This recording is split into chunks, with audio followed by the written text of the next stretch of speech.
હવે હું બનાવવા જઈ રહી છું આ ચોરી બટાના અને આ રીંગણ અને ટામેટું અને બટાટા એટલું આ ચાર 1 2 ને 3 4 5 અહીંયાથી આ ચોરી બટાના રીંગણ ટામેટું અને બટાટા ને આ પૂરો મસાલો ફક્ત મેં નાખી દીધું છે એમાં ઓઇલ તેલ નાખ્યું જીરા નાખ્યું અદરક લસણ મેથીના પેસ્ટ બનાવી એ નાખી દીધું ગ્રેવી થઈ ગયું છે.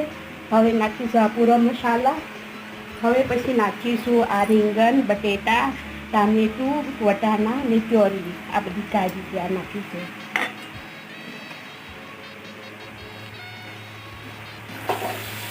થોડું પાણી એડ કરવાનું પછી એ બધું ચડી જાય ને પછી નાખી દેવાનું થોડું લીલો ધાનો. બહુ ટેસ્ટ લાગે છે. થોડું પાણી એડ કરવાનું કેમ કે ચોરી બટાટા ચડવામાં